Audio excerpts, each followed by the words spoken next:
Hello and welcome to Across the Pond WNBA. I'm back. Well, I mean, I was never left. However, we do have Michelle back. Michelle was at Chantel Trimatiri's wedding last week. Sure was having a blast. I'm sure there's lots of stories you're not allowed to say, but it's nice to have you back, Michelle.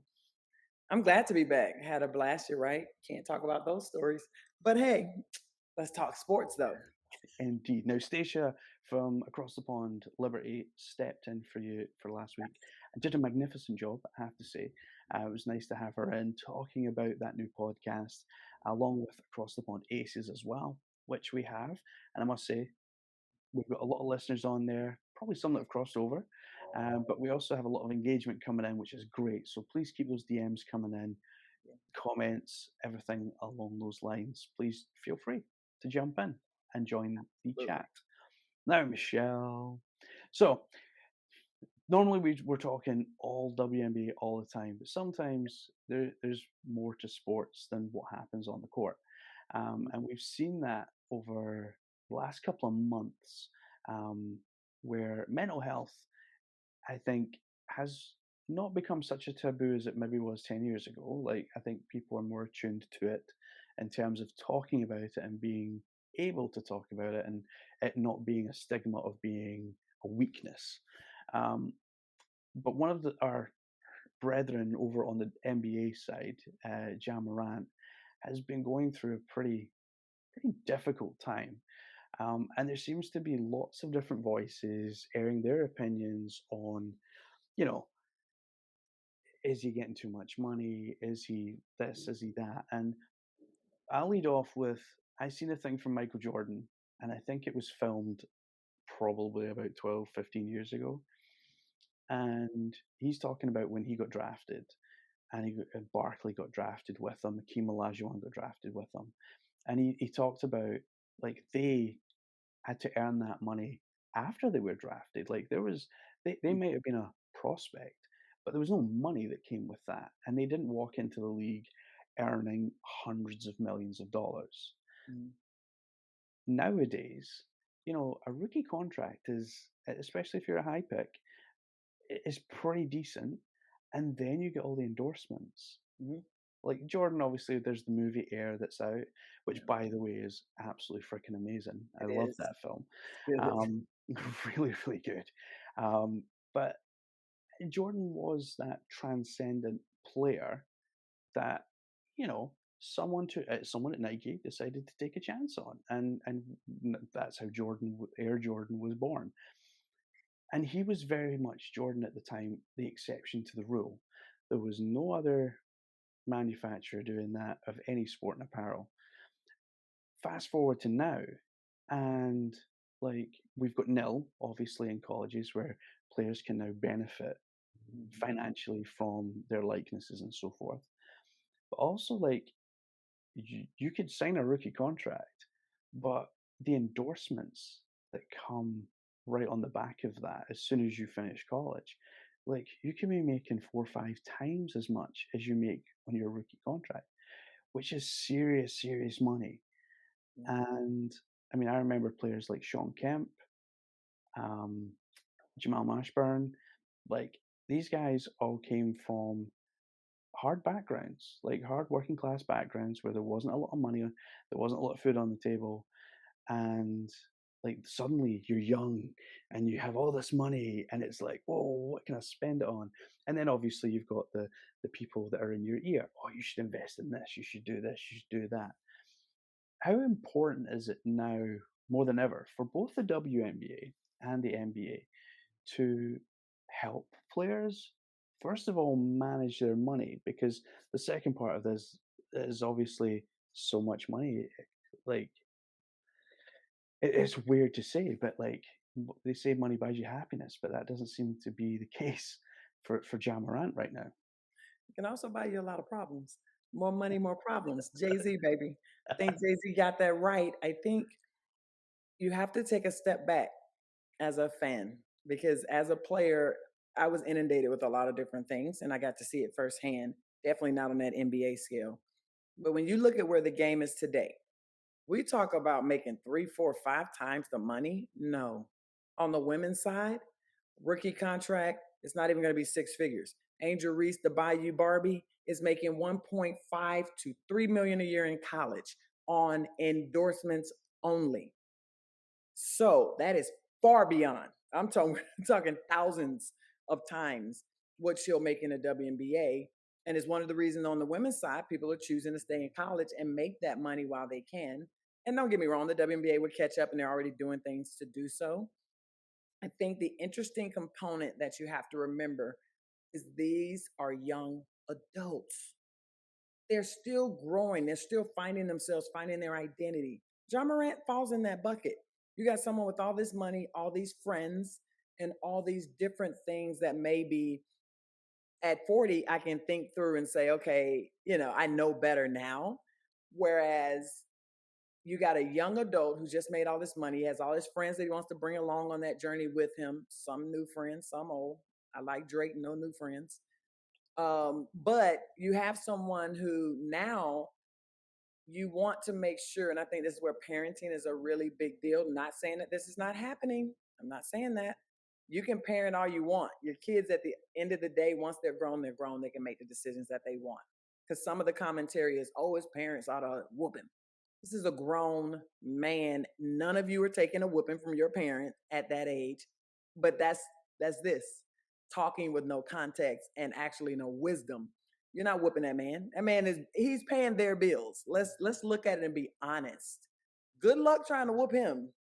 Two, we have some people who say he shouldn't be waving guns. He shouldn't even be on social media with guns. And I go, we have politicians that have their family with 8-year-olds with an AK in their hand.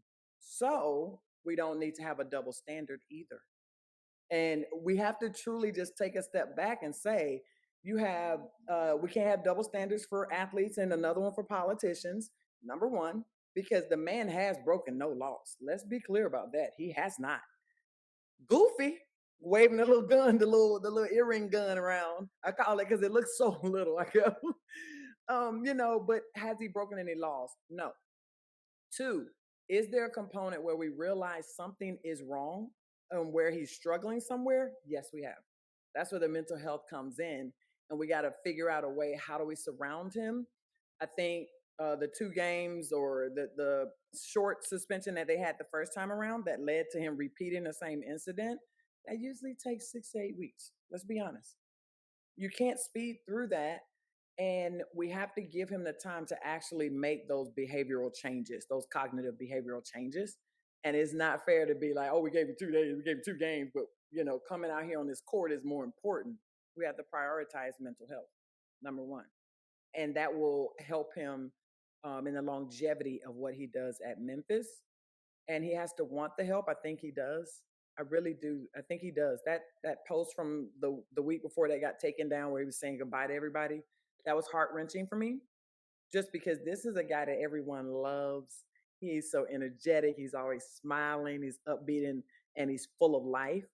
So it's like, how do we find a way to help him and prioritize that mental health over how do we exploit him? And I think that's part of the key. And parents are going to help with that. Family members, people that he respects, his other peers in the league can help with that. But he's also in a place where you have to be questioning, who can I trust and who has my back. And one of the things that also to look at is, bruh, if your friends really got your back, they wouldn't be going live with you with a gun in your hand. And that's something that he's going to have to truly reconcile within himself. Is sometimes people love you to death, but they're putting you in compromising positions. Have that tough, courageous conversation with them and make them your allies where they're supporting and protecting your image versus being more about being seen with someone. I think that's part of it. And I think kids, also our young kids that are in high school, college, have to start thinking through those things in their heads as well, because you're a brand. You are a brand. And it's how do you protect that and your mental health at the same time? I think in the second instance, where he was waving a gun live, Yeah. I think that from what I take from that was the guy had went live and the gun at that point wasn't out. As soon as the guy who's filming or doing the live thing realized that there was a gun out, he quickly flipped okay because he obviously knew. He was like, "Oh man, why have you got that out?" Like, and that's obviously probably you don't need to have a gun in the car at that point. I understand that America is very different to here in Scotland, where we're sheltered from guns very much so because of the laws that have been stricken down since 1994, where all guns were banned, like without question, no, all guns were banned. Um, and laws have changed over the years, and guns are allowed in certain situations, True. clubs, and whatever else. But guns were outright banned because of a serious shooting that happened about 40 miles north of where I live. Like, and I was at not the same age, but my brother is 8 years younger than me. Was the same age. Andy Murray, the tennis player, he was involved. Like, and his brother Jamie Murray, and like these are two tennis pros that Yeah. lived through that and managed to obviously get to where they got to. But one thing that I think, and you brought up, is about the politicians. I think if you are a public figure, which Jamarant is, which a politician is, I think if you're a public figure, you have a responsibility to act responsibly. And the issue that politicians have is every politician you ask will have a different version of what acting responsibly is. Yes. Now, Yes. In the NBA has a set of rules and guidelines as to what responsibility looks like, which is why he got the suspension the Yes. first time around.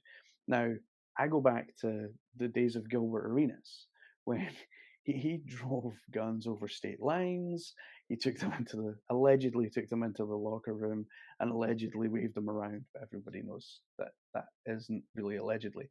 So, and that was him. He was gone, and I wasn't surprised that the league didn't wash their hands of Jamarant. And in fact, I was happy that they gave him the suspension. It was more like, we're going to put our arms around you and Yes. we're going to help you get through this. And then, as you mentioned, it happened again. And then there was that post that it Yeah. actually involved the police going out to his house to do a welfare check. Mhm. And that's where things get really scary Yes. because the police don't go and do a welfare check for the good of their health. Like, if it's got to that point where you have the police going out to your house to do a welfare check, that that is scary because the police don't know what they're turning up to, and we as fans of him, because let's be real, Jam Morant is a heck of a talented player, like really really talented, big future ahead of him. And the last thing we want, and we do see it all the time, is it takes one mistake to ruin a career. It does. And when those police turn up and they kind of report back that, yeah, no, everything's fine, no, no, it's not the worst case scenario, so like we can all rest rest of it easy. Yeah. But then after that rest, we then have to realize that what do we, and when I say we, I mean the people around him Yeah. and the NBA and the Memphis Grizzlies, like what do they have to do to protect him more? I think one of the biggest pieces is from the post that we saw in the welfare check, it lets us know that he does care what people think. He is very aware of his fan base and the comments, and he's reading them obviously to get to that space. It's giving him the context of where some of those comments are coming from. Some people have YOLO.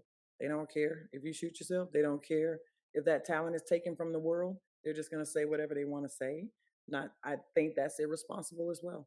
I think words have power, and what we post on social media has power, and it can affect people's lives in a instrumental way or a detrimental way. But it's really up to you. That's why I say it goes so much deeper, and there's so many more components. Even after games, I mean, WNBA, NBA, it doesn't matter what sport, gender. It's you need to get yourself in the gym and work more. You can't miss that many open shots. This is coming from somebody that can't hit an open shot to save their life, and that's the context you have to take it with. Is they're just a fan. They're trying to get it, and sometimes they don't understand that the impact of the statements that they make are far greater than the intent, because the intent is to motivate somebody to go get in the gym. The intent is to get Ja to put down the gun, or for some people is he can do whatever he wants. And it's understanding that although you may have the best of intent, what is the impact? And when we look at where he is right now, I think the fan base, the community, the people who love him, we have to also be responsible for what we pour into him, because he's pouring to us constantly, and he shows out on the court. He's in the community. He's doing all kinds of things.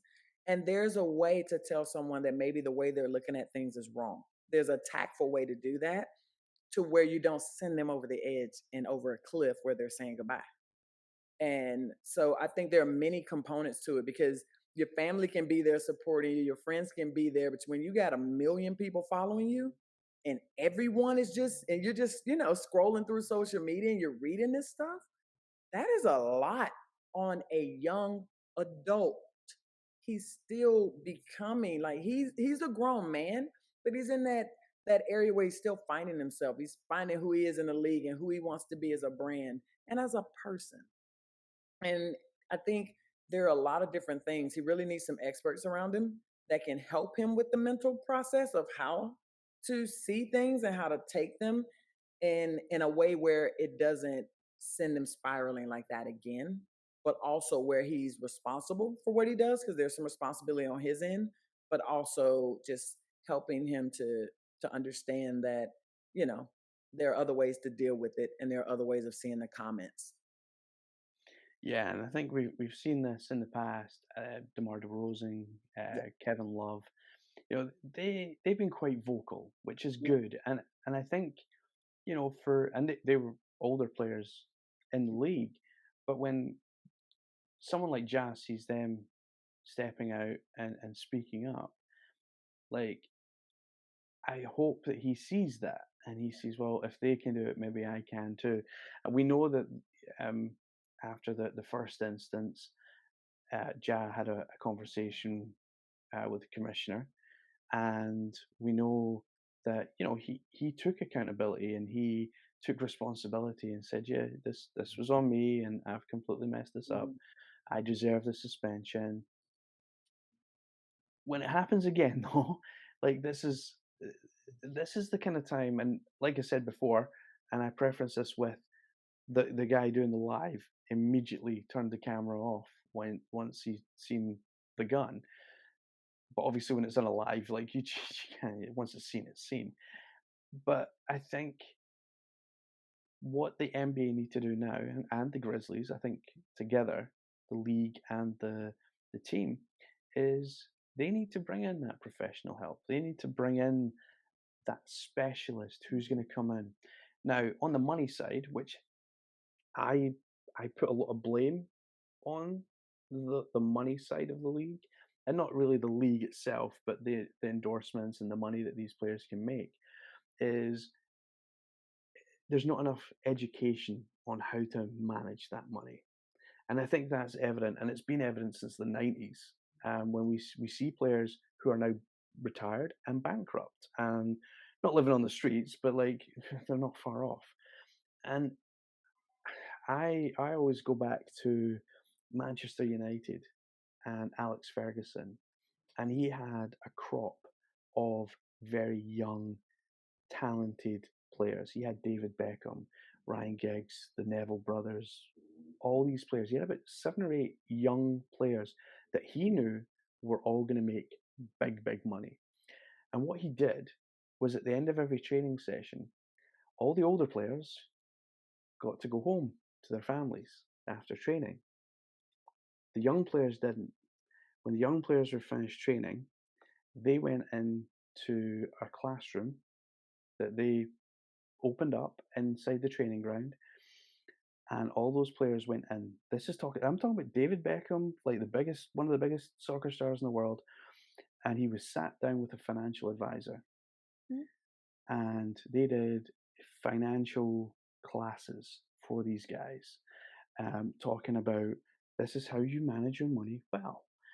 This is how you manage your money so that you can be responsible, save a little, invest a little, do this, do that, but not to the point where, 20 years down the line, once you're retired, you're going to be bankrupt. And every one of those players on that on that team hated it. They absolutely hated it at the time. But I've seen interviews since, and there's a documentary as well about that particular team, and they are all so thankful to Alex Ferguson for actually doing that because he also set a precedent because it didn't just happen with those players, but that went around the Premier League in England where more teams started doing that with their young players because they were going to be making a load of money. And we'd already seen it in England where young players get a lot of money and they go out, get drunk, crash cars, whatever it might be. And I think clubs, teams like Memphis, they have a responsibility to make sure, but Mhm. also with the way American sports is structured, and it's obviously the league, the NBA, that are the head, I think each level has a responsibility to make sure that not just Ja, but I think all players, especially now with nil, have the responsibility with others, parents, and support systems to help these players and manage their money from the beginning, not 15, 20 years down the line. I'll be honest, they do. They actually do have those. Um, has always been provided. I will agree with you on this. Everyone hated it. I think the difference is some come from families who don't have the financial education to give their children, and they're happy that they got money and they're blowing it too. Sometimes the family is the problem. And I think when you look at sports and athletics, there are a lot of people in the US who come from low income, you know, environments where that is an issue. They are exhausted and tired. We've had those meetings where we're sitting in, we got ice bags on, and we're working through our portfolio. For me, I had family members who did understand that, who taught me to save 80, live on 20, and taught me why that was important. I think there are players when you look at these 30 for 30s who did save their money, and now we got four agents in jail for writing checks and doing whatever they wanted. So I think the league is doing something about it. I think you brought up an excellent point when you said the interviews of those players who said they hated it at the time, but they understood it later on. I think that'd be something that maybe the league could implement so that people understood like average career is 3 to 5 years. This you gotta do what you can with what you have now. Let us help you set that up. The matches in terms of the league, that alone, your 401k, you're set for life if you just put that money up and just let it compound every year. Like it's unbelievable what the match is. And now that I'm in corporate America, I'm like, what is this? Because I'm used to much higher numbers because of the sport and the things that our bodies go through. It's a little higher. I think, like you said, having those training and those classes are important. I think the storytelling around players with the 30 for 30, I think listening to the team you brought up with the magistrate and how they were able to do that. There are players doing it, there are companies doing it, there are people who are reaching out, and there are athletes who are taking advantage of it. As much as I can't stand to say this team's name, Golden State Warriors are the epitome of doing it as a team. They are. And I think they're setting that precedence across the league where people are looking at business investments and environments and how to make their money turn. Shaquille O'Neal, absolutely the king of it. Endorsements alone, more than anybody. He understands the business and how to do it. The question is, how do we get these young players to understand the value of that and actually reach out and follow through, even when it's hard, you don't want to do it and you're tired, so that they can make their money grow and that they are okay. Yeah, I totally agree, and I think well, it's nice to hear that like these things are available to players, and then this is where I think the support systems come in. Like we need to see Yeah. more from the support systems so that we can make sure that they are doing what they should do. Like, and you're Bringing the right. whole family to the training. Exactly. Like this is the thing. Like in the UK, you know, low income is low income whether you're in the UK or whether you're in the US. And I think you do see players go either one of two ways. they're the type of player, I'm gonna go buy my mom a car, I'm gonna buy my mom her house, because they've never had that financial stability before. But that stability can sometimes turn into a train wreck, and that's the thing that we've got to be aware of. And I think with Ja and many other players, they get this money, and on the WNBA side now as well, like you mentioned with the endorsements that some of these college players are going to be receiving, like it is immense. Like the money that they're going to be making, and you're right. I mean, I don't even want to laugh, but like they get a rookie contract in the WNBA, like they've already made that last year billion times over. Like it's not even funny. And and that's to say as well, let's be honest, you might have a nil contract and that's great and you finish college, you get drafted into the WNBA, and then the week before the season starts you get waived and you're not even on a team. So it's important now for these players to be financially responsible, I think, from the college level. So as much as we're going on about the NBA and the teams, I think with Nil now, I think we need to see agents being more involved early on, because they have most agents, not all, so I won't tar them all with the same brush.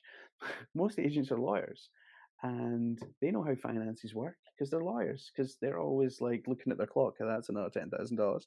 Um, so like they are financially responsible for themselves, and I think they need to pass that on. I think the schools now, if nil is going to be a thing, and which it is, I Yeah. think schools now need to be involved in that, especially when you look at like other leagues like the NFL, because the NFL, that's a short shelf life you've got there Yeah. that can end in disaster with injuries and everything else. So I think right across the board Mm. that this the finances are a problem, but I think going back to the mental health side, I think and I hope he is getting the help that he needs. And you know what? Sometimes it's just taking yourself out of that situation and going somewhere yourself. So, you know, we mentioned money's probably not an issue. So take yourself off to Hawaii, take yourself off to Cabo, sit on a beach, drink Mai Tais, and work on yourself. Now, not all of us, me included, have that, those finances to afford that. If I need a break, but like if that's what you need to do to get away and recharge your brain, stay away from social media, like all these kind of things, because I think social media is so toxic at times. It can be, and I'm thankful because he's in the off season. He has the time to actually go and get that help and do. If it takes 2 months to change or to create, not to change, I should say, to set the foundation for him, he has that time now. So it'll be interesting to see next season when he comes back and to see how his summer goes. I think everybody's praying for him and rooting for him. I know I am. So he'll be fine. I think he'll be fine. I'm just gonna put that out there in the universe. I think you have a point with if NIL is an opportunity for these kids in college. I truly believe that even if the colleges, only because I grew up like this and I understand what it's like to grow up with nothing, the colleges can provide that training and so can the NBA. But when your mother is calling, telling you what she needs, it's hard. Good luck telling your mom no when that's the person who sacrificed. That's why I said I think the problem goes back home. Educate the entire family. I think that education starts with because they're going to be the same way. I don't want to listen to this crap. Um, just write me a check. But I think it when you start with the stories like the magistrate team, they understand something. And number two, the second thing they understand is that money can run out, injuries happen. There are all types of reasons why that money won't last. When you think about taxes and all the other things, you're not getting what you think you're getting. When you explain that to them and you start to tell them, hey, here's how we protect this so it's generational wealth, so that it never runs out. We need to take a portion of this and create assets, not liabilities. I know one teammate who's a rookie, and at the time I think rookies were making maybe, and I'm not even kidding, not even 50K. and they had a family member that was ordering buses to come to games across states, 2 and 3 buses. And I That's not cheap. go, that's tough. It's hard. Now, before people judge, they want people to be a part of the journey. They want the people who supported their kid to see a game. So I get both sides. But at the end of the day, I think it starts at home because that's where people's heartstrings can be pulled. And if you start with that, the people who are closest to them and educate them first, they're going to influence the players Yeah. and whoever that may be. But I think it has to go far deeper than the players, only because I've watched it. I've seen those who want to learn, but the majority, I think you hit it on the head when you said, I want to do this. I don't understand this language. What do you mean compound interest? What do you like? I don't understand all this stuff. And it's also finding a way to teach it in a fun way so that it doesn't become like they're back in college in a class too. Like for me, I think one of the best ways to do that is have maybe a former athlete who knows how to talk and have those conversations lead that.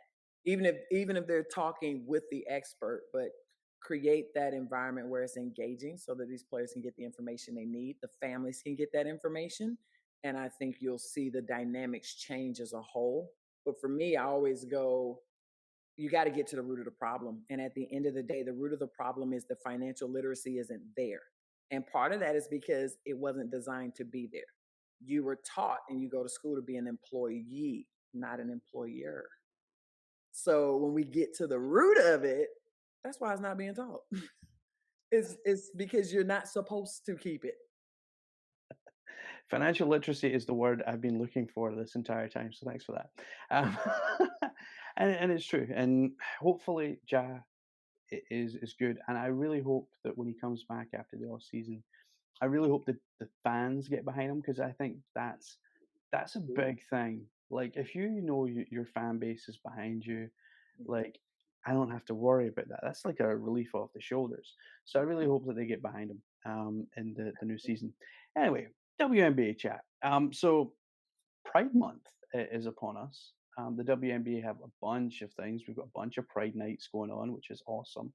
The Aces are having theirs on the 15th against the Storm, which is nice. And how important is Pride Month? But and I heard someone else say this. It's a shame, like we have to have a month for it, like because it's not just this month that people should be prideful. Like it should be every month.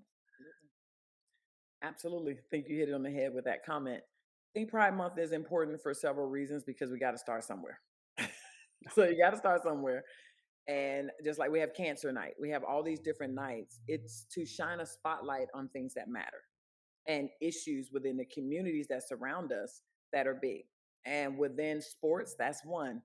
In some sports and in some leagues, it's still taboo and you don't want to talk about it. You don't want to be out there. You still got to assimilate and pretend. And I think one of the hardest things for me is when I hear young kids being disowned by parents because they're being honest about who they are. When hear a parent, and this is just last week, I heard this, a parent stepped on their daughter's neck, on their neck. And this is why those nights are important, is because until we allow everyone to be themselves, we're creating issues like this. And then that's one of the reasons the suicide rate is so high. And when we look at our younger generation, we have to protect them.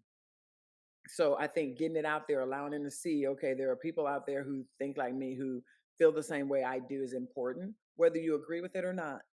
At the end of the day, I go, if I want you to accept me as a black woman, I have to accept you. If you know you're Catholic and I'm Christian, whatever the differences are, we have to allow those things to stand out. And I think pride is a big one in the community of sports that needs to be highlighted to provide that refuge, if you will, for our young kids so that they can kind of understand that they're not by themselves, because I am so tired of hearing about suicides and people who are being beaten or hurt because they have the courage to say who they are.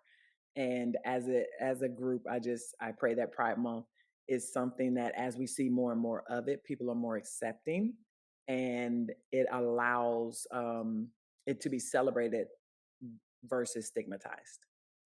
Very much so. And I mean, my mom had a simple philosophy.